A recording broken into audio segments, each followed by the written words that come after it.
ვიდეო ლაივში მინდა რომ დღეს ვილაპარაკო საკმაოდ მნიშვნელოვან თემაზე, რაც საქართველოს პოლიტიკურ ცხოვრებაში ხდება. თქვენ მოდით ახლა რა პირდაპირ გადავალ საკითხზე, რა თემა მინდა გავარჩიო. ამიტომ მოგვიანებით შემომიერთდება დანარჩენი და გაიგებს რაშია საქმე.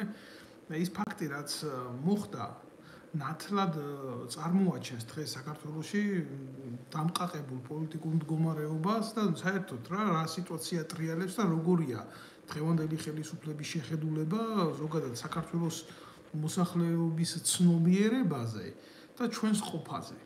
თქვენ კარგად მოგეხსენებათ, რომ არსებობს ესეთი ხორცმეტი წარმონაქმნი ვინმე იაგო ხვიჩია, რომელიც თავს პარლამენტარს უძახის და ივანიშვილის წყალობით ეს თოჯინა, მისი თოჯინა, ოპოზიციური თოჯინა, რომელიც განცხადებულად ამბობს იმას, რომ მომხრე არის ქვეყანაში სიძვის დაკანონების, საქართველოს მოქალაქეების, ახალგაზრდა მოქალაქეების პასუხისმგებლობისგან განეიტრალებას ახდენს, რომ ამბობს, რომ თურმე შეიარაღებულ ძალებში ახალგაზრდებმა არ უნდა იმსახუროს და სამშობლოს დაცვა არ უნდა იყოს პრიორიტეტი მათთვის და კიდე ბევრი იდიოტობებს ამბობს. ამასთან ამის გამოკლებით ის კიდე აცხადებს, რომ თურმე მნიშვნელოვანი საკითხი არის ძალიან, რომ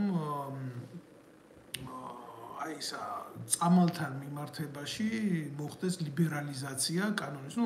სერიოზული ხორცმეტი არის ჩვენი საზოგადოებისთვის. მე ვიტყვი, რომ ეს არის ჩვეულებრივი მტერი ჩვენი საზოგადოებისთვის, მაგრამ ვინ მფარველობს ამას, როგორ მფარველობს, ვინ იყენებს ამას, ეგ კიდე ახლა განხილვის საგნად მინდა ვაქციო. ერთი წუთით მე მინდა რომ ჩავთო განათება მინდა ჩავთო და მოკლედ რაში ეცით საქმე, სულ რამოდენიმე დღის წინ აი ეს ნაძირალა სცემეს და ყველაზე დიდი უბედურება რაც არის, ხო, რაც მინდა აღვნიშნო, გახლავთ ის, რომ აი გამოდის და ლაპარაკობს ტელევიზიით, რომ თითქოს ის სასამართლოში არ წავა, თითქოს ის ისეთი მაგარი ბიჭია, რომ ვიღაცას ხელით გალახავს, პარლამენტარი საქართველოს საკანონმდებლო ორგანოს წევრი. პირველი ენიშნება საბართლებრივ ნაბიჯებს. მაგრამ ახლა რა არის, რა მიგვიყვანა აქამდე ჩვენ თვითონ ერი, რომ უმაღლეს საკანონმდებლო ორგანოს წევრს ასეთი დამოკიდებულება აქვს ნიჰილისტური, არაფრის მქმნელი და არაფრის მთქმელი. რა მაგალითია ეს საზოგადოებისთვის და ზოგადად რასთან აქვს საქმე, სად არის პოპულიზმი, მინდა გავარჩიო და სად არის თვითონ ზოგადად სახელმწიფოებრივი მიდგომა და რა ხდება. ივანიშვილმა ყველაფრის თავი და თავი არის ივანიშვილი. ივანიშვილმა შექმნა თოჯინები. მათ შორის მოგეხსენებათ, როგორ თოჯინებით შექმნა ძალაუფლების დასაკავებლად გარკვეული პარიტეტია საჭირო, რომ ლეგენდები მოყვეს და ზღაპრები დემოკრატიაზე და ამ კონტექსტში საჭირო იყო იაგო ხვიჩიას პერსონა შექმნილიყო და გამოარჩია ესენი ნაცმოძრაობას მიაყენა ამითი დარტყმა თავის დროზე ივანიშვილმა და პლუს ამას გამოიყვანა თოჯინად მანიპულატორად. რა შეიძლებოდა ამ კაცისგან შექმნილიყო საზოგადოებრივ აზრზე ზეგავლენისა და რაღაცა იმის მოსახდენად, манипуляციების მოსახდენად, ხო? შეუქმნა გადაცემა. ჯერ ვერ გაიგებ ეს ჟურნალისტია, პარლამენტარია, ვინ არის ზოგადად რა წარმონაქმნია. მხოლოდ და მხოლოდ ასეთ როლში შესვლას ხელს მოაწერს ნაძირლები. ნაძირლები ჯერ ერთი ვინც არ უნდა იყოს მოღალატე, იქნება ეს ნაცმოძრაობის წევრი თუ ქართული ოცნების წევრი თუ ვინც არ უნდა იყოს, მოღალატეს სახელი არ შეცვლია, რაც ქრისტე გაყიდა იუდა მისნერი. მოღალატეს ქვია იუდა გამყიდველი ყოველგან იდევნება ესეთი კაცი. ამით მე იმას ვამბობ, რომ ნაცები კარგები და სწორები არიან. უბრალოდ როგორ თვითონ მეთოდებითაც მოქმედებდნენ, ხო? იმ საშოში რა, ნაცმოძრაობის საშოში წარმოქმნილი არსება ჩვეულებრივ გახდა ბიძინა ივანიშვილის თოჯინა. და აი ამ თოჯინით, ზუსტად აი ამ თოჯინით ბიძინა ივანიშვილმა დაიწყო დაკომპრომატება და გავრცელება საპატრიარქოს მიმართულებით თავისი გეგმების, სამოქალაქო საზოგადოების მიმართ, თავისი გეგმების პუტჩისტების მიმართ, საკუთარი გეგმების და ეს როგორ იწყება, იცი? როგორ იწყება, იცი? ბიძინა ივანიშვილის მიდგომები გამოიყვანს აგერ ხვიჩიას, აგერ იმედის ტელევიზია ყავს, აგერ ვიღაცა ყავს და დაიწყებს რა მოქმედებას. დღეს საქართველოში არის სრული აღრევა საპატრიარქო იბრძვის ხელისუფლებისთვის, ხელისუფლება იბრძვის ტოტალური ძალაუფლებისთვის, ნაცმოძრაობა იბრძვის ხელისუფლებისთვის და დანარჩენი პარტიები იბრძვის თვითგადარჩენისთვის. ანუ პოლიტიკურ ზეგანზე ტივტივისთვის. და რა ხდება? ხდება ის, რომ დღეს საპატრიარქოში ეგენი უმრავლესობა რა თქმა უნდა, მათი იღებენ დავალებებს რუსეთის ფედერაციიდან.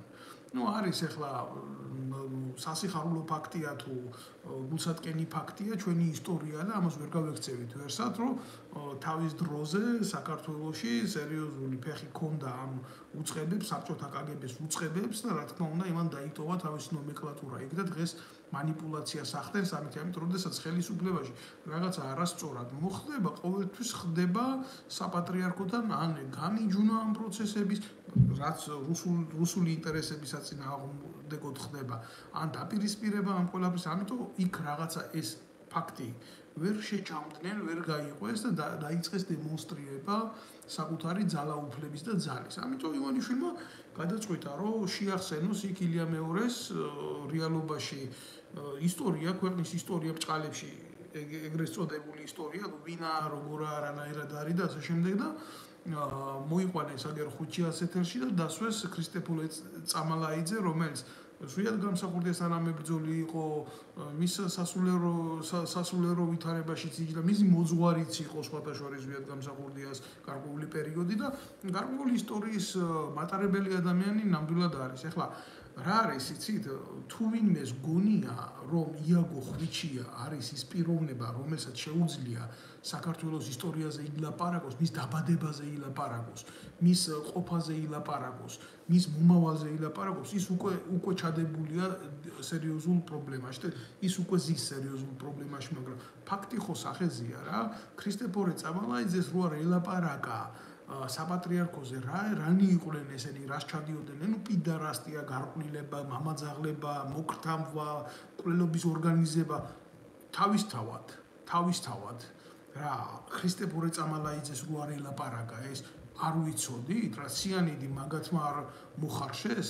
საპატრიარქოში რა საპატრიარქო არ ითვისებს საზოგადოების თანხებს და არ ჭამს და მილიონერები არ გახდნენ ჯიპებით არ დადიან და გაღატაკებულ მოსახლეობაში სხვა ფენად რო წარმოიქმნენ საერთოდ და არც ერთ ნაბიჯზე არ უდგანან ერს 2,800,000 კაცია ქვეყნიდან განდევნილი და მხოლოდ ესენი გრძნობენ იქ თავ კარგად რა ნუ ამაზე ახლა დეტალურად ამის ყველაფრის ჩაღრმავება იქნება სერიოზული ჩიხში შეყვანა ამ საუბრის იმიტომ მე დღეს არ მსურს მაგათ საეკლესიო პოლიტიკაზე ვილაპარაკო საეკლესიო ნაკლებად საპატრიარქო პოლიტიკაზე ვილაპარაკო მაგრამ ქრისტეფორე წამალაიძემ ამ იდიოტის ეთერში ილაპარაკა ჩვეულებრივ ფაქტებით ვინ პედერასტიისთვის იყო დაჭერილი საბჭოთა კავშირის დროს როგორი იყო საბჭოთა კავშირის მოდგომა როგორი იყო საბჭოთა პოლიტიკა საერთოდ რელიგიური საბჭოები როგორი იქნებოდა რომელიც იყო კგბ-სთან ასოცირებული ჩვეულებრივი ორგანიზაციები და მათ შორის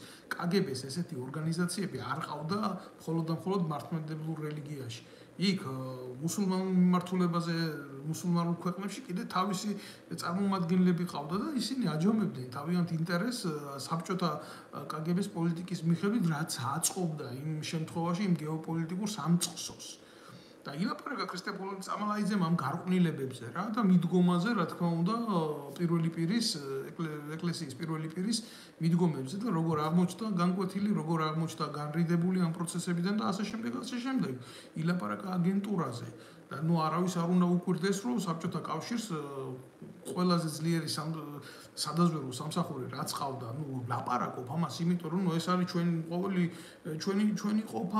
ყოფა არის ეს არის ჩვენი ყოფა ის ნომენკლატურა რომელიც გადმოვიდა დარჩა ეს არსად არ წასულა ხო ის ჩვეულებრივ მოდის დღემდე და გვტკენს ის ჩვენ ყველას გვტკენს იმიტომ რომ დღეს ეგრეთ წოდებული საპატრიარქოს პოლიტიკის გამო აი ეს ნაძირლები, ნაცები და მასთან აფილირებული ძალები ჩვეულებრივ დისკრედიტაციას უკეთებენ ცდელობა აქვს ეკლესიის და მორწმუნეების და ქართველი ერის სულიერი მწამსის დისკრიმინაციის და დისკრედიტაციის.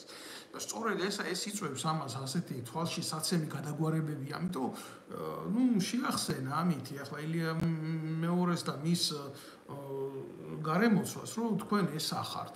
ივანიშვილმა გააკეთა ეს ჩერეს ხვიჩიას ენით.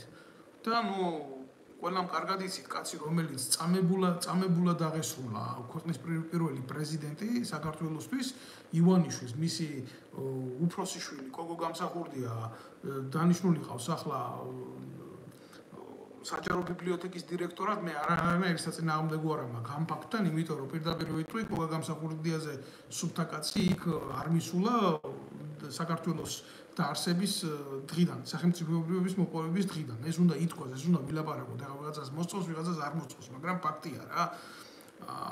მანამდე კოკა გამსახურდია სანამ მივიდოდა იქ მეტრაკეების და პროჭების მეტი არავინ არ იჯდა იმაში, რა ქვია, ბიბლიოთეკაში. მაგრამ ივანიშვილის პოლიტიკა ასეთია, ერთი ძმა დანიშნა თანამდებობაზე იქ და მეორე ძმა დააინვალიდა, ცოტნე გამსახურდია. ცოტნე გამსახურდიას მიმართებაში რაც არის მომხდარი, ეს არის ბიძინა ივანიშვილის პასუხისმგებლობა, ერთუგან გაირკვევა ეს რა თქმა უნდა, იმიტომ რომ ცოტნე იყო ისეთი კაცი, რომელიც მამამისის სულის პატრონი იყო, მისი იდეების მიმდევარი ბოლომდე, რა თქმა უნდა, ჩვეულებრივ დისიდენტური ცხოვრებით მაცხოვრებელი კაცი იყო და ის არეგუებოდა, რა თქმა უნდა, ამ ოლიგარქიულ სისაზიზღრეს და ურტყამდა ამ ხელისუფლებას რა და საზოგადოებასთან იყო ახლოს, იმიტომ არავის არ ჭირდებოდა ესეთი ადამიანი პრეზიდენტის შვილი დისიდენტური სისხლით და ჩაძირეს რა, დააინვალიდეს და გამოიყვანეს მდგომარეობიდან. ეს გააკეთა ბიძინა ივანიშვილმა. ბიძინა ივანიშვილმა გააკეთა ის, რომ ერთი ძმა იქ დანიშნა, ერთი ძმა დააინვალიდა, მოთამაშეები აკუზით, წამალაიძე იქ დაუჯინა ეთერში, ელაპარაკება ხვიჩიას და წამალაიძის ენით საპატრიარქოში კიდე სისაზიზღრეები ხდება. მე მინდა გითხრათ, სათითაოდ მინდა გითხრათ, რაც მოყვა ამ ფაქტებს. გამოვიდა ხვიჩია დაახლოებით ამ ეთერიდან ერთი კვირაც არ არის გასული და გალახული პირდაპირ გეტყვი ჩაპიზდული, აი ამ ათენაზე გეტყვით, გასაზიზღრებული, იქ რაღაც კონფერენციებს მართავს გრიგოლიების ეთერში ზის და ყველაზე მეტი მიუღებელი რაც არის, თავი გამოყავს ერნესტო ჩეგევარად. და თავი გამოყავს მაგარ მუჟიკ ბიჭად, რომელმაც თურმე 90-იანებში იცოცხლა და იცხოვრა და თურმე საკუთარი ხელით იცავდა თავის კაცობას და თავის რომელი კაცობის დამცველია ეს გამოყლევებული ივანიშვილის ხურდაში გაყიდული ნაბოზვარი.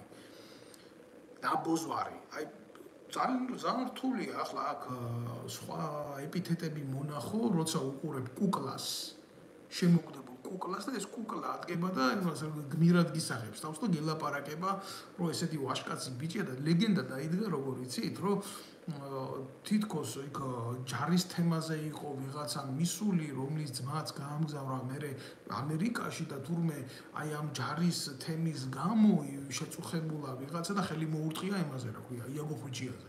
მე გეტყვით თქვენ რაში არის სინამდვილეში საქმე, ჯარის თემის პრობლემა, რომ საერთოდ ძირს უთხრიან საქართველოს უსაფრთხოებას, ეს ცალკე პრობლემა არის. ხელისუფლება ამას აკეთებდა, რა თქმა უნდა, შეთანხმებით ნაციონალურ მოძრაობის ამ მომხრე ძალასთან, პროაქტიულ ძალასთან, ზუსტად ეს იაგო ხვიჩია იყო ბატონებო, რომელიც უშიშროებასთან ფულს ყოფდა ეგრეთ წოდებული გირჩის თავისუფლების რაღაცა საფარქვეში მიღებული ორგანიზაციით და ახლა აპირებენ, რომ ეს ფაქტი გადამალონ, რომ თითქოს სინამდვილეში რა მოხდა, იცით, საპატრიარქომ განახორციელა თავისი ჩვეულებრივი აქცია, ძალადობრივი აქცია და იმის გულისთვის, რაც ლაპარაკა ხვიჩიამ წამალაიძეს გაარტყეს ხელი მოუტყნეს დედისტრაკი.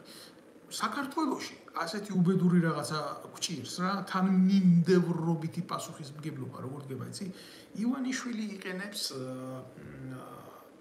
იაგო ხვიჩიას, საპატრიარქო იყენებს ლევან ვასაძეს, იაგო ხვიჩია იყენებს წამალაიძის სიმართლეს სალაპარაკოდ და ეს ყველას იყენებს, ყველას ხოცავს და საბოლოო ჯამში ქვეყანას არაფერი არ ადგენა, იმიტომ რომ ქვეყანასთან მიმართებაში გაღებული სიმართლე არ არის ეს.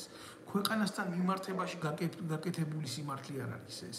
ეს არის პირადი ინტერესებისთვის ინტრიგნულად გამჟღავნებული ნაძირლული რაღაც ისა რა ქვია არაფლის მომცემი აქცია უშიშროებაში დაგეგმილი ჩვეულებრივი აქცია რომელსაც შემოკარგებო გულახდილად გეტყვით რა არანაირი შედეგი არ მოყვება გარდა იმისა რომ დაიწყება საზოგადოებაში ერთმანეთის დაჭმა და ერთმანეთის ავტორიტეტის დაწევა მე რა მინდა ეხლა რო ვთქვა რა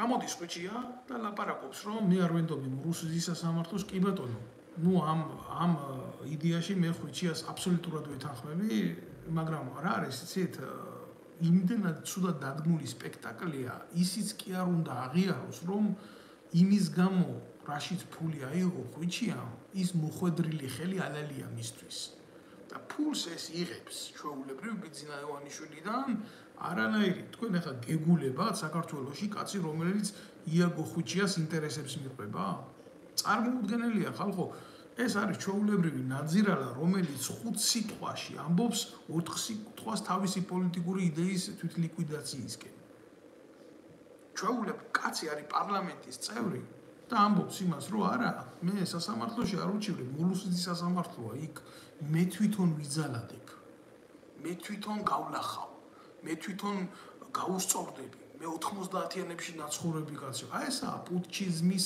პუტჩიზმის შედეგი, ესა პუტჩიზმის შვილები. მე კიდევ ერთხელ ვიტყვი რომ სახელმწიფო თუ გვინდა ბიძია გქონდეს, თუ გვინდა რომ არსებობდეთ შემდგარ რაღაც საზოგადოებად, ხო? არავის არ აქვს ძალადობის განხორციელების უფლება, იქნება ეს ხვიჩიას მიმართ თუ ხვიჩიასგან დაწყებული ძალადობა. ძალის გამოყენების ლეგალური ავტორიზაცია აქვს მხოლოდ და მხოლოდ სახელმწიფოს. წესიერ საზოგადოებაში ძალის გამოყენების უფლება უნდა კონდეს სახელმწიფოს. სად არის სახელმწიფო? ხვიჩია სასამართლოში არ მივა და არ მისცემს ჩვენებას. მე ვეთანხმები, თუ არ მივა და არ მისცემს ჩვენებას. აი ეს სრული ფარსია, რომ თურმე მას რო ხელი გაარტყეს, ვიღაცის მომავლის დამარხვა არ უნდა, იმიტომ რომ ხვიჩია იმდენარი კაცია, თავის ტყავიანად შეჭამს ნებისმიერ საკუთარი მიზნების გულისთვის. სხვანაირად ეს რო ასეთი არ ყოფილიყო, იქ თანამდებობაზე ვერ იქნებოდა, პარლამენტში ვერ მივიდოდა. პარლამენტის წევრად კი არა, უშიშროება პარლამენტში არ შეგიშვებს საკომიტეტო სხდომაზე თუ შენ სიმართლის ლაპარაკი გინდა. ერთხელ შეაღწევ, ორჯერ შეაღწევ, მესამედ ვეღარ შეაღწევ, უბრალოდ შენ არ შენზე არ დაუშვებენ საშვს და ვერ მოხვდები იქ. როგორ გაიარა ხვიჩიამ ესეთი პოლიტიკური გზა ივანიშვილის საცვალში, რომ იგზის და დღეს ამის დემონსტრირებას აკეთებს. და ყველაზე დიდი პრობლემა კიდე რა არის, იცი, საპატრიარქო, რომელიც აბსოლუტურად გამიჯნულია ქრისტეს იდეას და მორალს და ძალადობრივი აქტებით გამოირჩევა. ჩვეულებრივ ტერორიზმია, ეხლა ესენი რასაც აკეთებენ, მნიშვნელობა არა აქვს ამას. ქრისტიანულ მორალში ვიღაცის ცემა, ვიღაცის განადგურება, ვიღაცის გალახვა, თუნდაც ცირისწამება იყოს ეს, ხო? არ მოსულა, არ არის ეს ცოდვად ითვლება, ვიღაცაზე ხელის აწევა. აი, მე ვამბობ, თამამად ვაცხადებ იმას, რომ მე გამივლია ეს ეტაპები, მე ყოფილი ვარ ფიზიკური ძალადობის მსხვერპლიც, ჩემ ქვეყანაში სიმართლის მსხვერპლიც და კი, რა თქმა უნდა, ჩემ საქმეში ტრიალებდნენ საპატრიარქოს წარმომადგენლები, მღვდლები მიგვარებდნენ საქმეს, მე უნდა შემეტანა სახელმწიფოში საჩივარი ამის გამო თუ არ უნდა შემეტანა და მორგოშიები და ვინ არიყვნენ ამ ყველაფერში ჩაძირულები, რომ ოღონ ეს არ უნდა გამეკეთებია. ტომარაძე ჩვეულებრივ სამსახურის უფროსის ის რო არის, რა ქვია, ჯაღმაიძე იმისი ბოზია. ანალოგიური მის საცვალში ცხოვრობს მორგოშიაც. და ეს პატარა ოლიგარქები, პატარა ვირთხები, რომლებსაც ელემენტარული ფული ჩაუდეს ჯიბეში და პოლიტიკური პარტიები შეაქმნევიეს და ვითომ ოპოზიციური სიტყვით გამოდიან, სინამდვილეში არიან ჩვეულებრივ ხელისუფლების დაქირავებული მეძავები. და დღეს აი ეს ხვიჩია რომ გამორბის და ლაპარაკობს იმას რომ აი ასე ვიზამ, ისე ვიზამ, ეს არის კიდევ ერთხელ ნათელი მაგალითი იმის რომ სახელმწიფოში არის ტერორისტული პოლიტიკა. ტერორისტული პოლიტიკა. როგორ კაცო, პარლამენტის წევრი ხარ. ჟურნალისტი ხარ, ტელეწამყვანი ხარ, საზოგადოებასთან ურთიერთობ და ხელი მოგარტყეს თუ მოგხვდა და გამოდიხარ და აცხადებ, რომ იცი რა, მე ახლა კი მომხვდა ეს აქ, მაგრამ ჩემთან ოფისში მუჭი ყველას ტკივა, იმიტომ ჩვენც მაგრად გავლახეთ ისინი. შენ პოლიტიკას რო აწარმოებ, კაცი რო გქვია და პარლამენტის წევრი ხარ, შენ გაქვს პასუხისმგებლობა, შენ საზოგადოებრივ ქცევაზე. მე ახლა ილიას 1000 წელი ვერ შევადრებ ამ ნაბიჯებს, მაგრამ როგორ მოიქცა ილიას მეუღლე, როგორ მოიქცეოდა თვითონ ილია? ხელის დამრტყმელებთან მიმართებაში კი არა, ვინც წვია ესროლა ილიას. აი რისი მორალი უნდა გქონდეს ჩვენ და ამათ რო შეეკითხო, ილია ლიბერალი იყო. და ილიას პოლიტიკის საფუძვლებზე ცხოვრობენ ესენი. და გუშინ გვინკიცებდა, რომ აი არა, იცი რა, მაგრად გალახავს და დამიჯერეთ რა, იაგო ხვიჩი არ არის ის კაცი, რომ ვინმეს მოერიოს. და ფაქტი სახეზე არის. თორე იაგო ხვიჩიას რო შეძლებოდა ვინმეზე ხელის გარტყმა და ვინმეს დაჩაგვრა და მორევა, დღეს ამ მდგომარეობაში არ იქნებოდა. ჩვეულებრივ სიტყვით მეომარია პოლიტიკური პროაქტივისტი ბიძინა ივანიშვილი საცვალოკია გამოსული აქ და ტლიკინებს იმას, რომ ამას გააკეთებს და იმას ესაა პრობლემა. რომ იაგო ხვიჩია ლაპარაკობს პარლამენტის წევრის სახელით. უმაღლესი საკანონმდებლო ინსტიტუციის წევრის სახელით. და ესაა პრობლემა თუ არა, ის კი არ არის პრობლემა, რომ იაგო ხვიჩია ყლეა. ეგ ყველა მიცის იაგო ხვიჩია ვინც არის. პრობლემა ის არის, რომ ის არის სახელმწიფოს და უმაღლესი ეშელონის საზოგადოების წევრი. ეს არის პრობლემა, ამაში მდგომარეობს.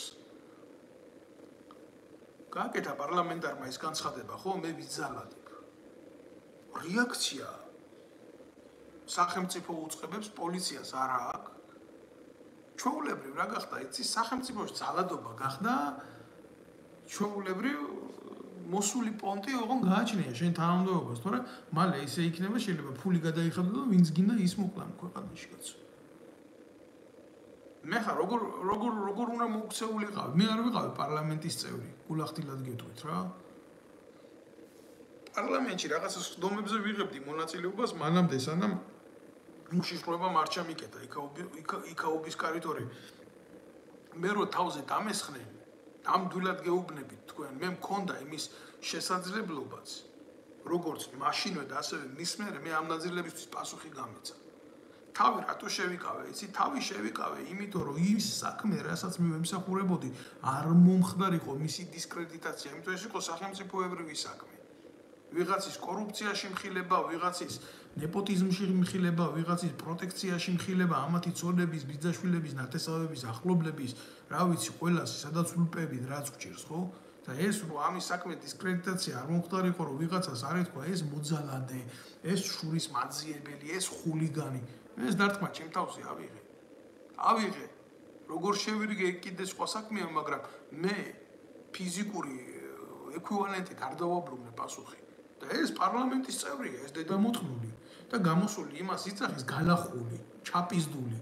იცი რა, მე ეს არ იყო უშიშროების ჩასაფრება, ეს არ იყო საპატრიარქოს გამოგზავნილი პირი, არა, ეს უბრალოდ გამოყლებებული ტიპი იყო, რომელმაც მე ხელი დამარტყა. აი ეს ვითომ ქუჩაში დგანან რა. მე არ ვიცი რა ხვიჩია 90-იანებში და 80-იანებში როგორ იყო საერთოდ იმ სამყაროსთან, რასაც ქვედა ეშელონის საზოგადოება ქვია, მაგრამ მე 90-იან წლებში ნამდვილად გავიზარდა ისეთ სივრცეში ქუთაისში, სადაც იყო რა ეს დაპირისპირებები. ძიმე დაპირისპირებები სადაც იყო. და იაგო ხვიჩია იმ საზოგადოებაში. გულახდილად გეტყვით, რომ 1 საათი ვერ იცხოვრებდა თავისი მორალით და ფიზიკური თუ გონებრივი თუ კაცობრივი შესაძლებლობებით. არ არის ხვიჩია ის კაცი, რომ 90-იანი წლების საზოგადოება ისე დააკნინოს, რომ ესე ხელისაყრით ილაპარაკოს მასზე. და გამოდის ახლა ვითომ ის მყავდეს, რა ქვია, კუბის რევოლუციური ლიდერები რო იყვნენ და უტევდნენ ასე ხელისუფლებას და მე ამას ვიზამ და მე იმას ვიზამ და კომენდანტე და რა სირობა ეს მაგარი რა. ამის მიღება, ამის გაправება, იმაზე მეტი კრიმინალია, რაც ხვიჩიას ჩაცხეს სახეში და გალახეს იქ რა. შენ თუ პარლამენტის წევრი ხარ, უნდა გამოხვიდე და უნდა თქვა, რომ მოხდა არასწორი დამოკიდებულება, ვითხოვ ამის გამოძიებას, რატო იყო, მაგრამ რას მოითხოვს? ივანიშვილის ტრაქში მაცხოვრებელი გნიდა. ჯერ ბიჭო კაცი რომ იმას მოაწერ ხელს, რა ქვია, რომ და იტყვი რომ ქვეყანაში ბოზობა დავაკარგოთ. კაცი რომ იმას მოაწერ ხელს, რომ წამალი გავხადოთ მისაღები და ამას დაარღვევ ნოვატორულ გეგმებს, ხო? და პოლიტიკოს დაგიძახებენ. შენ ჯერ მართლა ბიძინა ივანიშვილის სულელი დედა მოთხრა რომ შენ უფლება მოგცა პოლიტიკოსად იწოდებოდე, შენ პიტერასტო შენ. და მეორე იმისი, ვინც შენ ტელევიზიას და ეთერებს გაძლევს საზოგადოებასთან იურთიერთობო. აი ესეთი იმითი კეთქვი, მე ბოდიშვიხდი, აქამდე დრო არ მქონია მაგის სიტუაციაზე რომ ანალიზი გამეკეთებიო. უბრალოდ მე რა არიცი ამ შემთხვევაში მე ვლაპარაკობ იმას საით მივდივართ, საით მივექანებით. და მივექანებით აბსოლუტურად არასწორად, იმიტომ რომ იაგო ხვიჩია გავიგეთ ვინ არის, მაგრამ საპატრიარქო, რომელიც იქედან დგას. ზადარი შურის ძიებით ახსავსე ვიღაცას ხელი დაარტყას იმისთვის რომ მისი ღირსება დაიწვას. ქრისტე ასე იქცეოდა? ბიჭო თუ გირთხამენო, თუ გგდებნიანო, თუ განადგურებენო, თუ გამცირებენო, ნეტარი ხარო, შენ უფალი გეუბნება და საპატრიარქოში რაღაცა ეს მორალი არ იძებნება დღეს. საპატრიარქოში იძებნება დღეს ყანდურიზმის მორალი, ვიღაცაზე შეტევა, ვიღაცაზე ხელის დარტყმა, ვიღაცაზე სულში გადაფურთხება. და ფაქტით სახეზია აგერ საგამდე მივედით, არა ერი, არა სახელმწიფო, არა საპატრიარქო, არა სულიერი მდგომარეობა, არა საზოგადოება. და ნოლი სახელმწიფოში წესრიგი. აბა ბიჭო, მოქალაქემ როგორ უნდა იფიქროს? ჩვეულებრივმა მოქალაქემ, რომელიც არც პარლამენტის წევრი არ არის, არც ძალოვანი უწყებების წევრი არ არის, აბა როგორ უნდა იფიქროს? ანუ ნებისმიერ შეუძლია მივიდეს და ცემოს იარაღი ესრულოს თუ პარლამენტის წევრს თუ ასე ექცევიან, ხო? ასე დაალილავონ, დაალურჯონ, იძალადონ და სახელმწიფო დუმს. გამიგე? მე ყველა მხარეს ვლაპარაკობ ამას რა. ყველა მხარეს უთითებ. როგორ უნდა იფიქროს ჩვეულებრივმა მოქალაქემ ამაზე? ჩვეულებრივმა მოქალაქემ როგორ უნდა იფიქროს ამაზე? მე გეტყვით რომ არსებობს სერიოზული ნიჰილიზმი არსებობს და ამ ნიჰილიზმს საზოგადოებაში ვერავინ ვერ უშველის თუ არ მოხდება სერიოზული რადიკალური ცვლილებები. მე მომხრე ვარ რომ ერთხელ და სამუდამოდ ეს ეგრეთ წოდებული ოპოზიციური ელიტა, სახელისუფლებო წარმონაქმნი, როგორც არის ივანიშვილი თავისი ოლიგარქიული გავლენებით, ხო? და ავტოკრატიული მიმართულებით, რომ თავიდან ბოლომდე შეიცვალოს რა. თავიდან ბოლომდე ბრუტალური გზით შეიცვალოს. ქვეყანაში უნდა მოხდეს სასამართლო რეფორმის, ეკონომიკური რეფორმის, პოლიტიკური რეფორმის, ერთხელ და სამუდამოდ რევოლუციური გზით დასრულება. წარმოუდგენელია ერმა იაროს ასეთი ლიკვიდაციური გზით, თვითლიკვიდაციური გზით რო ასე იაროს რა. აგერ ერთი ბატონი წერს რომ დატო ცოტნე გამსახურდია ცემეს თუ როგორ დააინვალიდეს. როგორ დააინვალიდეს და იმ პუტჩისტებმა, რომლებმაც ზვიად გამსახურდიას მოუწყვეს გადატრიალება და შემდეგ დახვრიტეს ეს ადამიანი, ზვიად გამსახურდია თუ ვინმეს გონია რომ თავისი გულით მოკვდან, ზვიად გამსახურდია ეს კაცი იყო რომ თავში ტყვია აიღო და მიიხალა, ვაი თქვენს პატრონს. ზვიად გამსახურდია ჩვეულებრივი მსხვერპლია პატრიოტიზმის ქვეყანაში. და რა თქმა უნდა, როგორც ახსენი, უშიშროებას, ეხლა ვინც არის მოსული ჩვეულებრივ ხელისუფლებაში, ესენი არიან კგბ-ს ერთ-ერთი ათდელის ის ნაბიჯურები რა. არ აწყობდათ, რა თქმა უნდა, ესეთი კაცი და გამოიყვანეს წყობრიდან ეგრეთ წოდებული სიუჟეტებით და თეატრებით და დამდგარან იქ და სიმართლეს მალავე. არ დაიმარლება ეს სიმართლე. ბევრი მტრები ყავდა ამ კაცს და მოიშორეს და ივანიშვილმა მერე ვითომ მისი მკურნალობის თანხები გადაიხადა და მადლობა ბიძინას იქ მეორე მესამე ძმა უძახის და ეფერება ამას და უშიშროება ჩარეული კიდე არ მინდა ვილაპარაკო ვიღაცის ოჯახში მნიშვნელობა არა აქვს პრეზიდენტი ოჯახი იყო თუ ვისი ოჯახი იყო, მაგრამ ძალიან რთულია საზოგადოებისთვის მიიღოს ასეთი დაშლილი სიმართლე, როცა ერთადერთი სიმართლე არსებობს მართო ბიძინა ივანიშვილი პოლიტიკური მახინაციის სათავეში და მისი თეატრალური წარმოდგენები. ყველასთან მიმართებაში, ვინც სიმართლეს ლაპარაკობს, ყველაზე დიდი პრობლემა ის ხდება საერთოდ მისთვის და მისი რეჟიმისთვის. ამიტომ მნიშვნელობა არ აქვს ამას, ცოტნე გამსახურდია იქნება, დავით ნემსაძე იქნება, სხვა იქნება თუ ის გადავა გარკვეულ ზღვარს, რომელიც ამ ხელისუფლებას დაფილტრავს, ჩვეულებრივ მიუდგება ხელისუფლება პავლო ესკობარის მეთოდით რა.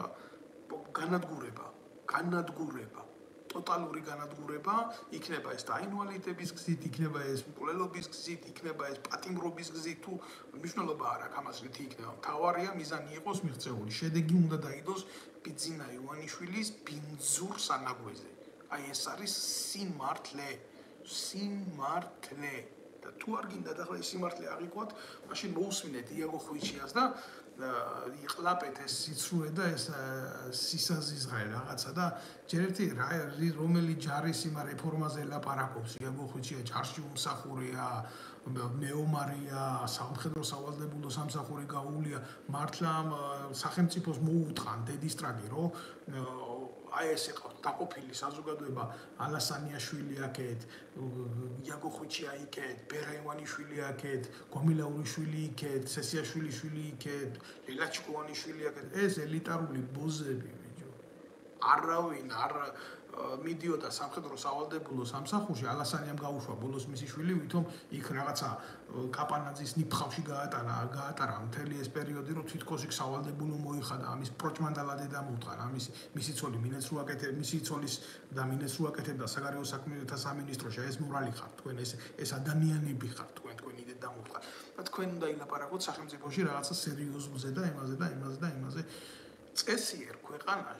წესიერ ქვეყანაში ხო სამხედრო სავალდებულო სამსახური ჩვეულებრივ ხდება სოციალურ ფენებს შორის ეგრეთ წოდებული ლიფტი კი ხდება იმიტომ რომ აი ამ სამსახურში დიდრის და ღარიბი შვილი შეიძლება მინისტრის და სოფელში მყოფი გლეხიშვილი ერთ ხაზარმაში ერთ სოციალურ გარემოში აღმოჩნდნენ და ჩვეულებრივ ეს იწვევს ურთიერთობას ეს საზოგადოებას ამყარებს მაგრამ თუ როგორ შეიძლება ჯარში წავიდეს მინისტრის შვილი აგერ ახლა უშინწინ მინისტრად რო იჯდა ის გამოსირრებული რაღაცა ივანიშვილის პლასტიკური ბარათების ბეჭდა ისე იცვლებიან ეგენ და ისე მიდიან როგორც ივანიშვილის ტუალეტის კაღალდები რა გვარსაც კი ვერ დაიმახსოვს გვარსაც კი ჯუანშერა ვიღაც გამოყლებებული ჯუანშერა რო ყავდა 9 შვილი თუ 8 შვილი ყავდა და ერთი იყო ჯარში ნამყოფი და თავდაცვის მინისტრი იყო ამერიკაცი ახლა ვიღაცა ჩიკოვანი მოვიდა ალასანიას ტრაქში ნამყოფი როჟა ხო და ჩვეულებრივ ალბათ არც მისი შვილები არ არიან ჯარში ნამყოფი და არ ჩათვლიან ამას აუცილებლად იმიტომ რომ ეგ რა ხდება იცი ხელისუფლების შემადგენლობა როგორ კომპლექტდება აი შეხედა მოვიდა ხო ძალაუფლებაში როგორ მოვიდა ძალაუფლებაში მახინაციით გადატრიალებით მამაძაღლობით ფული პოლიტიკაში კიდე ცალკე პრობლემაა ამაზე ცალკე ვილაპარაკებ მოვიდა დაჯდა იქ დაიწყო მახინაციების კეთება და რა ქნა საზოგადოება არ იცნობს იმ ადამიანებს ვისაც ესენი თანამდებობაზე ნიშნავენ იმიტომ რომ ესენი ხო არ წამოსულან საზოგადოებრივი ცნობიერებიდან ეგენ ჩამათავ ხალხს მოპარეს ძალაუფლება რა და ნუ ნიშნავს მე ეგერ ალესანიას გუნჩი ერთი გამოსირებული ყავდა ვიღაცა რომელიღაცა სახელმწიფოზე მუშაობს იცის რომელიც სახელმწიფოს ბოზია რა აგერ ხიდაშას ვიღაცა ყავდა დაქვემდებარებაში ის იცის რომელიც სახელმწიფოს ბოზია რა ამიტომ აი იმ სტრუქტურაში იმის ბოზი დასვა ამ სტრუქტურაში ამის ბოზი დასვა იმ სტრუქტურაში იმის ჩათლახი დასვა და საბოლოო ჯამში შეკრა რაღაცა ეგრეთ წოდებული ილუზია რომ ყველა სახელმწიფოს კონდეს თავისი ინტერესი საქართველოს სხვადასხვა ძალოვან უწყებებში და ჩერეს ამ ნაბოზრებით ლაპარაკობს ამ სახელმწიფოებთან აი ეს არის პრობლემა და ეს როგორი პრობლემა არის ისეთი პრობლემა კი არ არის რომ ამის შესახებ შეიძლება უბრალოდ კაცმა დაფიქრდე არა წესიერ სახელმწიფოში ასეთი ხალხი მინისტრებად მინისტრის მოადგილეებად უშიშროების თანამშრომლებად და სამხედროებად კი არა ციხეში იქნებოდნენ ჩვეულებრივ განწესებული სამშობლოს ღალატისთვის და ჩვეულებრივ ხა იაგო ხვიჩია რომელიც არის მტერი ჩვენი საზოგადოების ჩვენი ახალგაზრდობის ჩვენი ცნობიერების ამას დემოკრატიით ვერ შეფუთავ ამას ჩვეულებრივ რაღაცა შირმას ვერ მოახვალ თავზე და ვერ იტყვი, რომ აი პოლიტიკოსია რა. არ არის პოლიტიკოსი, ჩვეულებრივ ჩათლახია რა. წერია, საზოგადოებრივი ძირგამომთხრელი საქმიანობით არის დაკავებული, მაგრამ სახელმწიფო არ ვარგა, რომ პასუხი გასცეს. პასუხი რომ გასცეს ესეთი სახელმწიფო, ქართული სახელმწიფო არ არის ბატონებო. არის იაგო ხვიჩიას დამქირავებელი ძალა ხელისუფლებაში. დღეს რომ დაჭირდება საპატრიარქოს მიჩმორება, მისცემს უშიშროება დავალებას, მოუგვარებს საქმეს, დაუსვამს წამალაიძეს, წამალაიძე ილაპარაკებს სიმართლეს მაგაზე და მერე ვიღაცა საპატრიარქოში გააკეთებს ზარს და ეთქვის ხედავთ გვეპროჯებო? თქვენ ხო არ დაგავიზღათ, ვინ იღავით? ამიტომ თქვენ ჩუმად იღავით, მაგ კარგს ჭამთ, კარგს სვამთ, კაი მანქანებით დადიხართ, საყვარლები, ნარკოტიკის გულისთვის არ გიჭერთ, ციანიდი იცოცხლე, თქვენი გამოგონილია. ამიტომ რა არ გაკმაყოფილებთ? აი ესეთ შეკითხვებს დასვამს. მერე ისინი ყანდურები ხო გადაიხედავენ აქეთ გვერდზე, გადმოიხედავენ აქეთ გვერდზე, შეხედავენ სახელმწიფოს რა ძალაუფლება გააჩნია, გინდა სამართლებრივი, გინდა მორალური, გინდა პოლიტიკური და ასე ხდება ერთმანეთის მიჩმორება. იქიდან თუ ვიღაცა ბიტი აღმოჩნდა, კიდე მეუფეებად რო ყავთ ავტომატჩიკები დაყენებულები, ისინი იტყვიან, რომ აი შენ ამას გიზამ, შენ იმას გიზამ, შენ ამას გიზამ. აი ესე ასე იმართება საქართველოს და საქართველოს საზოგადოებრივი წყობა. სამწუხაროა ეს. სამწუხარო ასეთი ქვეყანა არ აშენდება. კრილოვს აქ ერთი თუ არ ვთქვი კრილოვის არის, ხო? ესა ლებეჩუკაი რა კარგი ჩემ ბავშვობაში გვასწავლიდნენ ამას. გვასწავლიდნენ ამას იგავარაკია, იმიტომ გვასწავლიდნენ, რომ საერთო აზრი ყოფილიყო რა პრეამბულა ესეთია, რომ აი ეს ცხოველები იმას წევენ და ვერ გამოაქვთ, იმიტომ ყველა სხვადასხვა მიმართულებით მიდის. და შედეგი არ დადგა რა. და ბოლოში ასეთი ისა გადაწყვეტილება მიღებული მწერალს, რომ когда утоварищах согласия нет на ладных делах не пойдет. და ძალიან მარტივად ვიტყვი ეს დედანში ასია და მითო თქვი, რომ როდესაც მეგობრებს შორის თანხმობა არ არის, საქმე სამზეოზე არ გამოვა. და როგორ გამოვა, როცა თავდაცვის მინისტრის ალგე უბერავს, შინაგან საქმეთა მინისტრის ალგე უბერავს, ეკონომიკის მინისტრის ალგე უბერავს, ივანიშვილი კიდე ალგე უბერავს, პრეზიდენტი კიდე ის ალგე მოცემულობაა ვისტრაქშიზის. და არ გავს ეს კრილოვის იგავარაკს? ხვიჩიას ენით რო კომპრომეტირდება ჩვენი ქვეყნის საპატრიარქო, მე ეკლესიას არ ვეხები, ეკლესია არის უფლის იმყოფება, ის ზეცაში ჩვენ გვაქვს ტაძარი. და ეს ტაძარი ამ ნაძირლების წყალობით უამრავჯერ არის შებილწული და წაბილწული.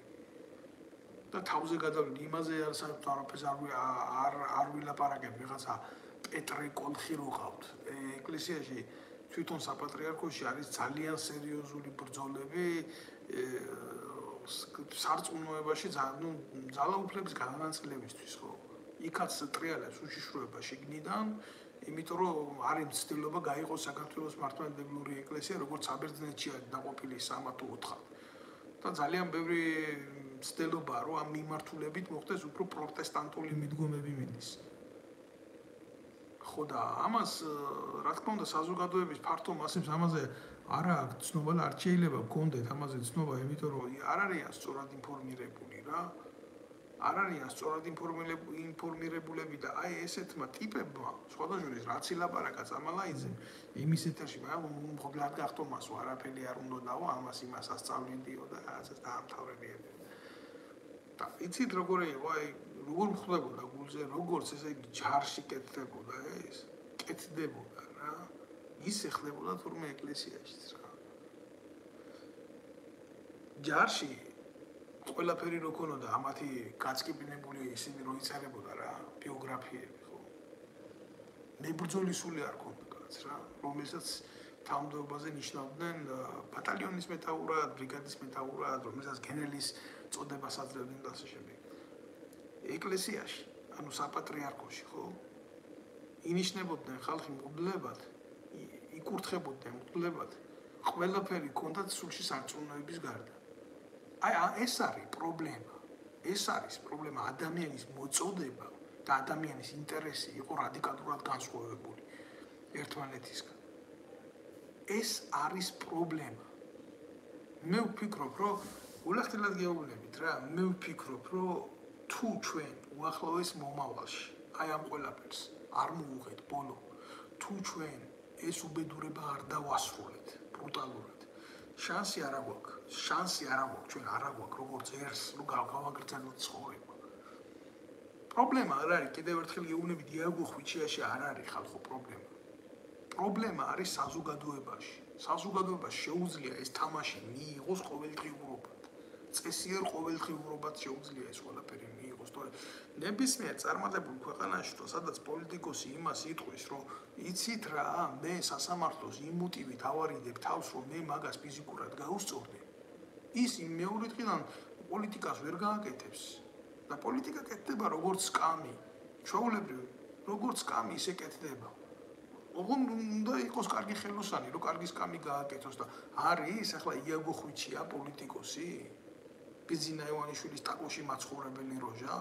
მოღალატე, საკუთარი წარმომშობი თუნდაც ნაცმოძრაობის რა. მოღალატეს ქვია მოღალატე იუდა. ჩვეულებრივ იუდა გამოიყენა ივანიშვილმა აგინებია სააკაშვილი, აგინებია ის ტიპი არის, რომელიც ჩვეულებრივ ნეგატივს აშუქებს. მისი მთავარი მოტივი არის გამოვიდეს გააშუქოს ნეგატივი. ამ კაციდან ინიციატივა რამის გაკეთებაზე, რამის წინსვლაზე არასოდეს არ წამოსულა და არ წამოვა. მისი ინტერესი არის დაშალოს სახელმწიფოს ინსტიტუტები და ძლიერება. დაშალოს ჯარი, დაშალოს პოლიცია, დაშალოს საზოგადოება, დაშალოს საპატრიარქო. ეს ემსახურება ამ საქმეს. და უშიშროების სამსახურები, რომლებსაც აქვთ პირდაპირ ვალდებულება აღკვეთონ მისი აქცია ქართველი ერის და საზოგადოების წინააღმდეგ, პირიქით ხელს უწყობს მას ამ საქმიანობაში. მას აძლევს პრიორიტეტს ამ და ერთ-ერთ ცდომაზე სხვადასხვა იმას ვერ ვიტყვი, რომ რასაც ამბობს 100%-ით ტყუილია. იაგო ხვიჩიას აქვს გველის ნიჭი იმისთვის, რომ ადრე ნაციონალურ მოძრაობას დაქვემდებარებული კონსპირანტი ბოზები, როგორც არის მაგალითად ჩაჩიბაია გენერალი რო გახადეს, ესენი ახლა სამღვდელოებაში ვისაც ეხება, იცის რა, რადონის შესაძლებებში არიან შესული და რადონის დაშორებული არიან რა, საქმიანობას, ხო? და მაგაც ელაპარაკობს. და როცა იცის ვის ელაპარაკობს, ხო? ყოველთვის აქვს მას დიდი ფორა. ახლა ვიღაცა რუსი მიწერს, რომ შენო ქართველი ხარო, არა, უნდა რა პასუხი უნდა გავცე რა.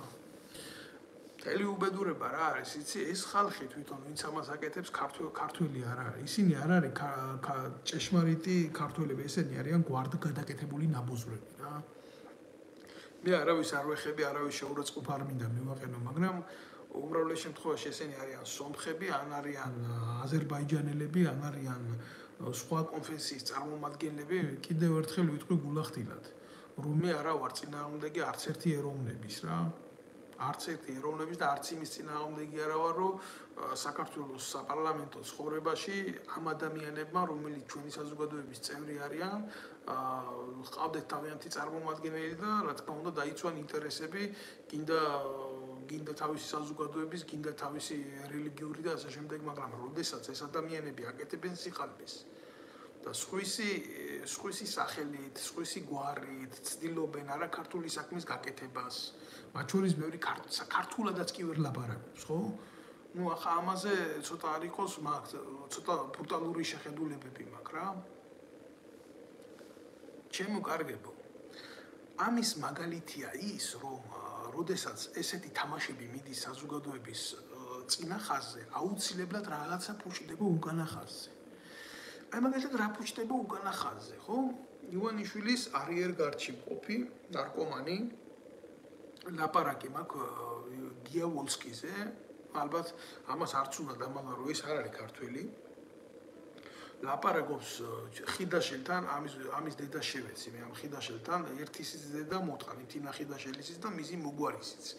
ეგ რუსეთის ფედერაციის ემისრად რო დგას და ერთმანეთში აქვს დიალოგი, შეხვედრები, ურთიერთობა და სიყვარული. ახლა გიავოლსკი ყოფილი პუჩისტი, ყოფილი ნაბოზვარი, შევარდნაძის ტრაგნახოცი როჟა არის და პლუს ამას თავისი დოზა გერაინის სახლში მიდის, როცა ჭირდება და ასე შემდეგ. ეგ ახლა ყველამ კარგად იცის, ვინც ძალოვანი უწყების წარმომადგენელია, ვინც ადვოკატო სფეროში მოღვაწეობს, ვინც ახლო არის იმ პოლიტიკურ ფაფასთან, რაც იხარშება საქართველოში, ყველა მიცის, ჩვეულებრივ როგორი პოლიტიკური ბარონიც არის გიავოლსკი რა. ხო და ამ გია ვოლსკიმ აი ამ ადუღებულ პერიოდში რა, როდესაც ხუჩიამ დააბატკუნეს იქ, როდესაც ხუჩია გამოდის და საზოგადოებას ტვინს ურევს, ხო? აგერ გია ვოლსკი გამოდის, გია ვოლსკი და ლაპარაკობს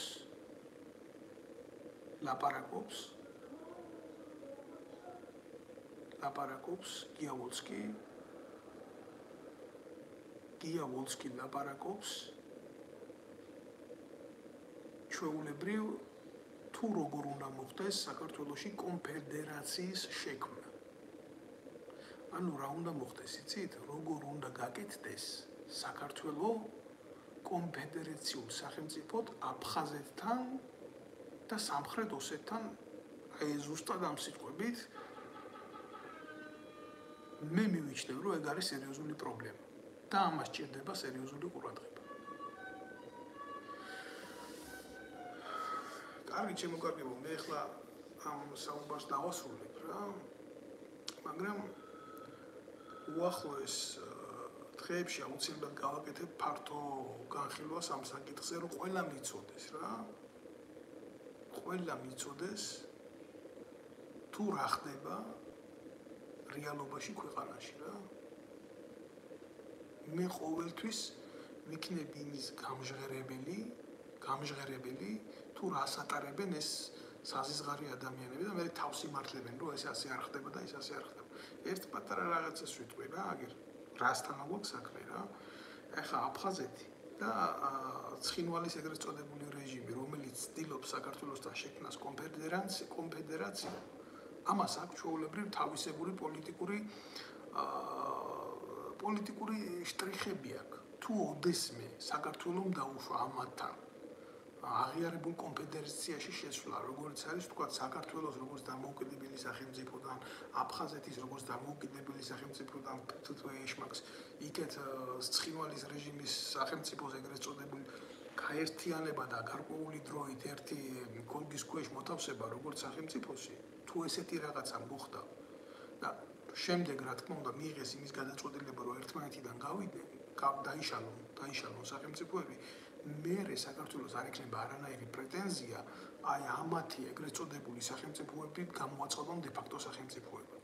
აი რა კუკლაში შედის დღეს საქართველო და როგორი თამაშების მსხვერპლი ვხდებით ჩვენ ვიღაცა გია ვოლსკის და ვიღაცა აი ამ პატარა ნაძირლების და ნაბიჯურების დახმარებით და საზოგადოება უყურებს საპატრიარქოს ბრძოლებს, აგერ იაგო ხვიშიას მასხარულ დამოკიდებულებას, კანონის აგდებას, ჩაძაღლებას, ჩამახინჯებას და ჩვენ ვაგებთ ომს, საქართველო აგებს ცდილობაა იმისი, რომ საბოლოოდ პოლიტიკურად და დიპლომატიურად ჩვენ დავკარგოთ ჩვენი ქვეყანა ილუზიური გაერთიანების საფუძველზე.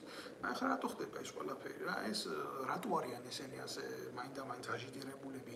აი გია ვოლსკი რატო არის, ხიდაშელს რატო ხდება, რატო არის ესეთი ფარული მოლაპარაკებები საქართველოს ზურს უკან, საზოგადოების ზურს უკან? იმიტომ რომ ამათ აქვს ფინანსური დაინტერესება და ლაპარაკი არა, თუ ესეთი თემა მოხდა, თუ ესეთი ეკონომიკური რაღაცა მიმოხრები დაიწყო, შენ ეს წილი გექნება, იმას ის წილი ექნება, იმას ის წილი ექნება. გულახდილად გეტყვით რა, მე არა ვარ წინააღმდეგი, რომ თუნდაც აფხაზეთში, თუნდაც ცხინვალში მოხდეს რა, ჩვენი ურთიერთობების აღდგენა მოხდეს. ჩვენი მიმოსვლა მოხდეს ეკონომიკური, საზოგადოების ურთიერთობა მოხდეს, თუნდაც პირველ ეტაპზე დაიწყოს ეს. მე ამის წინააღმდეგი არა ვარ, მაგრამ როდესაც ეს ყველაფერი ანგარებით ხდება, როდესაც ეს ყველაფერი მართულია, როდესაც ამ ყველაფერში თავიდანვე არ არის ერის და საზოგადოების ინტერესი და არის ოლიგარქიული მმართველების, მეგობრების, ახლობლების, ამ დაჯგუფებად და წარმომადგენლების ეკონომიკური კეთილდღეობის ინტერესი, ხო მე ამას გავემიჯნები ყოველთვის. და ყოველთვის ვიტყვი იმას, რომ ეს არ მოუტანს ერს და საზოგადოებას კეთილდღეობას. ეს ჩვენ რაღაცნაირად არ გვაგვაუმჯობესებს. არა, ეს მიგვიყვანს სერიოზულ თხრილთან. ესეთი არაგამჭირვალე მიდგომები. ესეთი სიბნელე ჩვენ საბოლოოდ გამოგვითხრეს ძირს და საბოლოოდ მიგვიყვანს ჩვენ იმ დილემასთან, რომლითაც მე ვერასოდეს ჩვენ შვილებს თვალებში ვეღარ ჩავხედავ. ახლა გარკვეული შანსი არის რა, გარკვეული რაღაცნაირად ის კიდე არის, რომ დროთა განმავლობაში ჩვენ კიდე გამოვთქვათ პრეტენზია. რა თქმა უნდა, საერთაშორისო პოლიგონზე, რომ ამ ტერიტორიასთან მიმართებაში მით უმეტეს ახლა როცა მძიმები ვითარება უკრაინაში, როდესაც რუსეთი ესე აწარმოებს ღია საბრძოლო მოქმედებებს, კიდე შეგვიძლია რა, გარკვეული პოლიტიკა ეს არის, ხო, ეს პოლიტიკა არის დროსა და სივრცეში განხორციელებული ქმედებათა დელეგირებული მსვლელობები, ხო? კიდე შეგვიძლია ამ ყველაფრიდან რაღაცა მივიღოთ ალბათ, მაგრამ თუ ასე გაგრძელდა მოვლენები, თუ ამ მოვლენებმა ჩვენ მიგვიყვანა იმ მდგომარეობამდე, რომ შევედით ამ თამაში, იურიდიული დოკუმენტი შეიქმნა საქართველოს ინტერესების ეროვნულ საფრთხეებთან მიმართებაში ილუზიური ფანტომის ქვეშ, როგორც გითხარით რა, თითქოს დღეს ვერთიანდებით და ხვალ ვიშლებით იმის უფლებით, რომ ნებისმიერ სახელმწიფოს შეუძლია მსოფლიო აღიარების ქვეშ იცხოვრონ, ხო? ეს ჩვენ ერთხელ და სამუდამოდ მოგწონს და დაგვამარცხებს რა. ერთი ბატონს უპასუხებ აქ წავიკითხავ.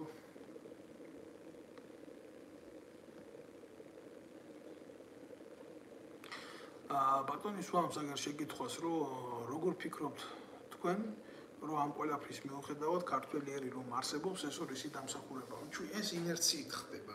ულახდილად გეტყვით, აქამდე ისტორიულად როგორ მოვედით, ხო?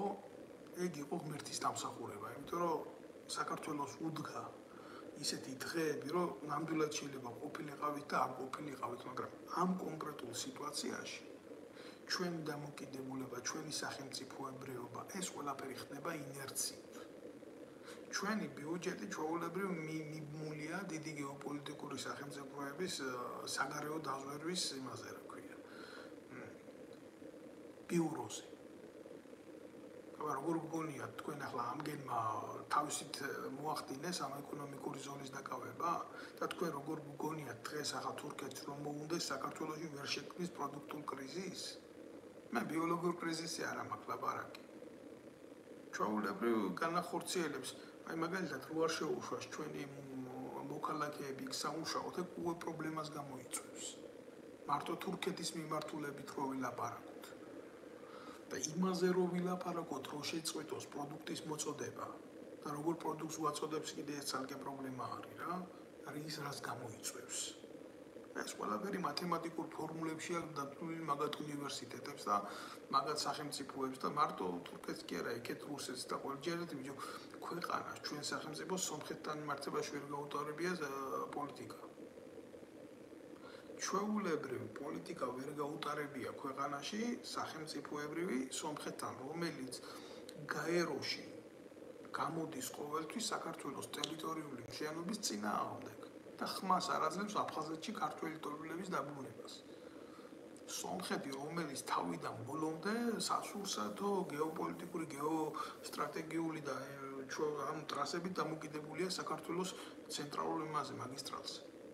და ამ ხელისუფლებას ეს ვერ გამოუყენებია იმისთვის, რომ კავკასიაში აგერ საკუთარი ინტერესები დაიცვას. ნაცვლად ამისა აკეთებს რას, იცით?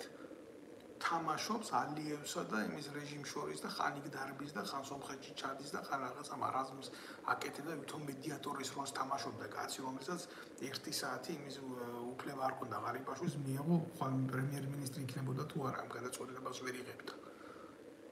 ეს არის რეალობა. ეხლა როგორც გინდათ ისე იმასკენით ჩათვალეთ ეს ყველაფერი, რა აბსოლუტურად მიუღებელია, როდესაც აი ესეთ პოლიტიკურ მართლობაში იმყოფები რა.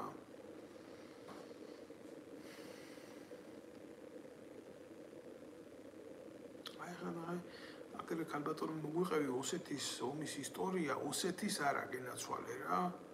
ოსეთის არა.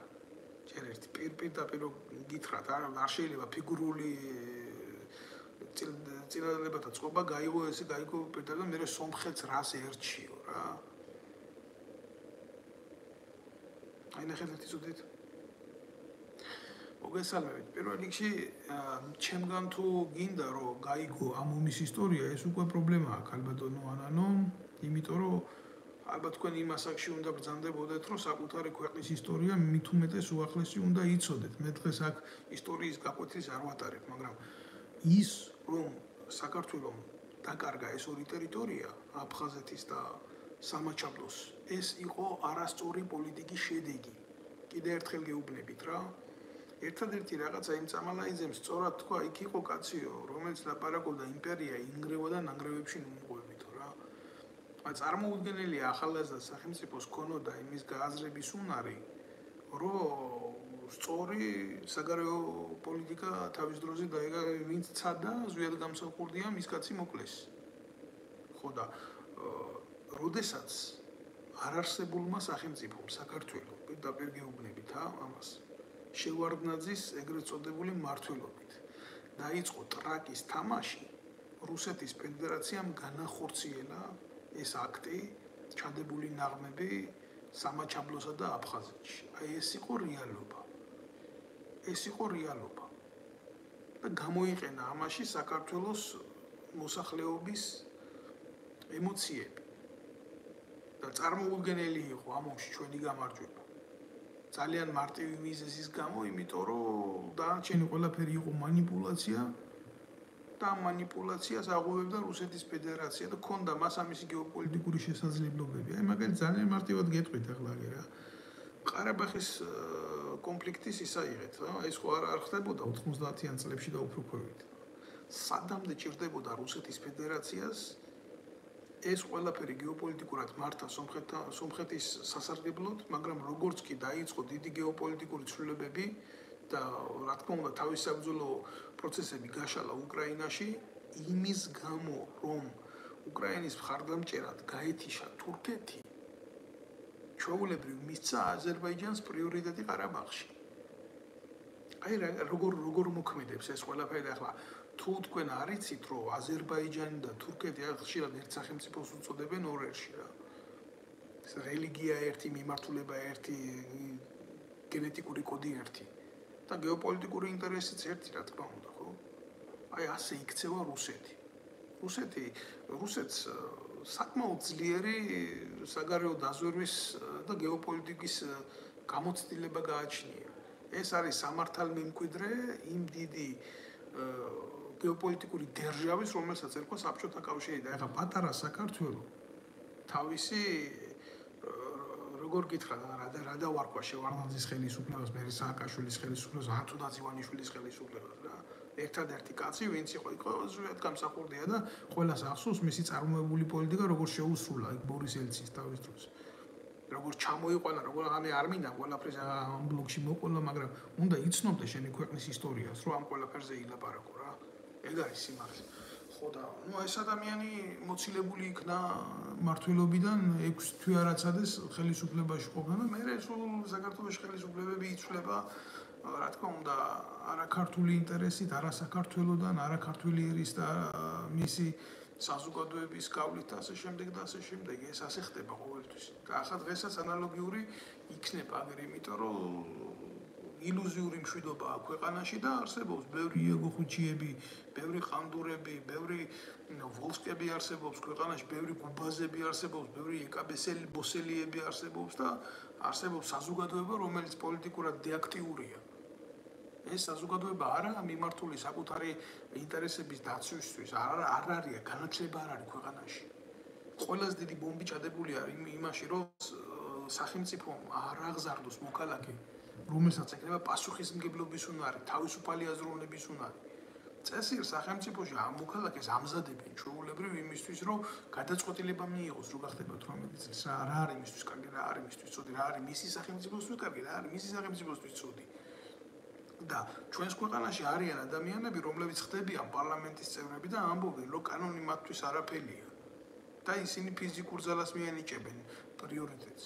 და ამას ამბობენ პარლამენტის წევრები.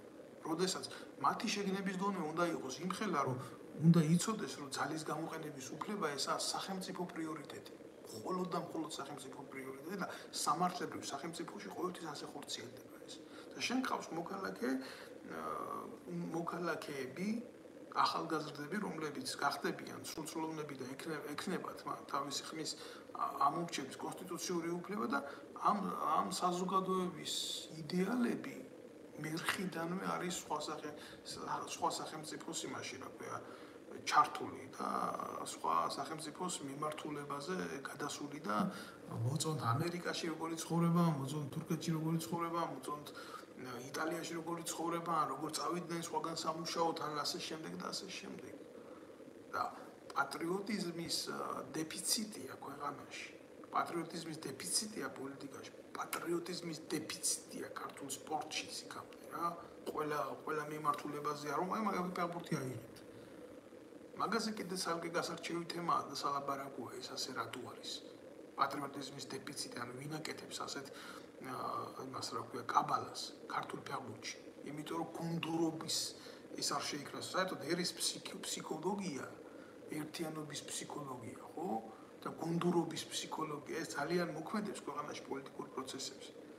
აი მოქმედებს, იმიტომ რომ აი ესეთ მდგომარეობაში ვიმყოფებით ჩვეულებრივ ნარკობარონებს, აი ამ პოლიტიკურ ბარონებს, აი ამ საზღარ ადამიანებს უკავიათ ხელში ყველანაირი ბერკეტი ძალაუფლების და ლაპარაკობენ დღეს ქართული ხალხის სახელით და გეუბნებით მე რეალობას მინდა ყველა მანდილოსანს მიულოცო, მათ შორის ვისარგებლო შემთხვევით და 8 მარტი არის და მინდა რომ ყველა მანდილოსანს მიულოცო, მაგრამ ქვეყანაში სადაც 200 ლარია პენსია 300 евро და 200 евро უნდა ყვავილის ბუკეტებს რო იღიდო რა. ესეთი რაღაცა გერ ევროპაში არ ხდება და საქართველოში ასე ხდება. და კარაკი 20 ლარი ღირს 250 გრამიანი კარაკი. ქვეყანაში სადაც 200 ლარია პენსია. და 100 ლარი აქვს იმას ომის მონაწილეს, რომელმაც 20 წელიწადში სამეორი ომი გაიარა სახელმწიფო. ბევრი პრობლემებია. და უმთავრესი პრობლემა არის საზოგადოების გათიშულობა და არასწორად აღქმა პოლიტიკური მოვლენების. ეს არის პრობლემა. აი აქ მინდა ყოველთვის დაუბრუნდები, ამას მე ყოველთვის ვილაპარაკებ, ამას ჩემი პრობლემა მდგომარეობს სამწუთას იმაში, რომ მე არა მაქვს მეტი დრო, რომ დროულად უპასუხო ყველანაირ ამ მოვლენებს რა.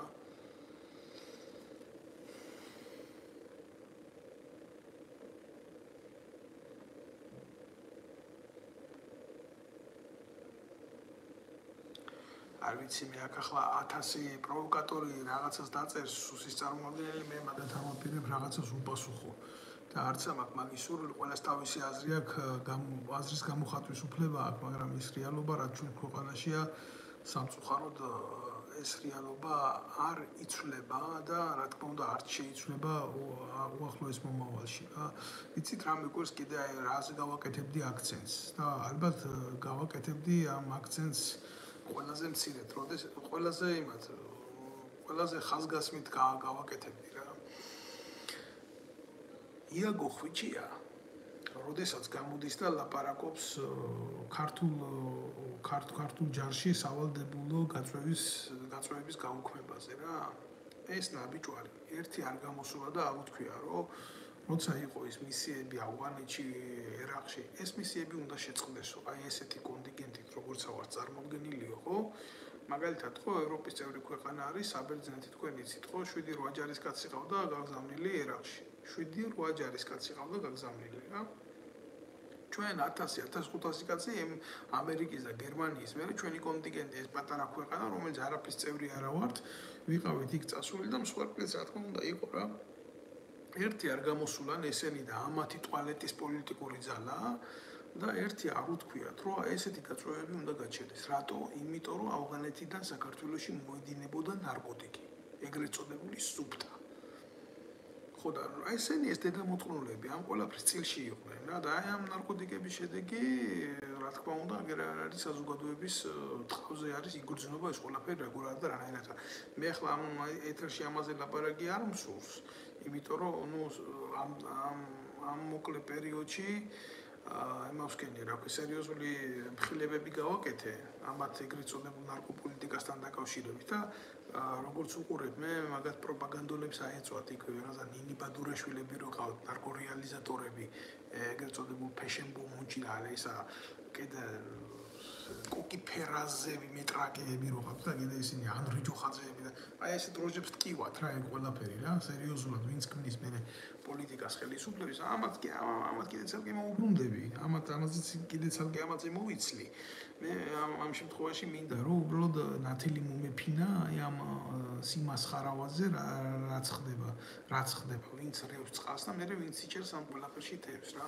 აი ეს მინდოდა მეთქვა. ჩვენ ახლა თქვენ გადაწყვეტეთ, თქვენ შეხედეთ, თქვენ აწონეთ, თქვენ დაწონეთ, თქვენ თვითონ გაანალიზეთ რასთან აკეთებთ საქმე და გამოიტანთ რა თქმა უნდა. მე მჯერა რომ თქვენ ყველას გეყოფათ გონება, გამოიტანოთ ამ ყველაფრიდან, ამ რებუსებიდან აზრი, რასაც გეთამაშებათ თქვენ საქართველოს ხელისუფლება რა. მის თქმა მინდოდა სულ გისურვებთ წარმატებებს და აუცილებლად იქონიეთ სიფხიზლე აი ამ უბედურებასთან მიმართებაში.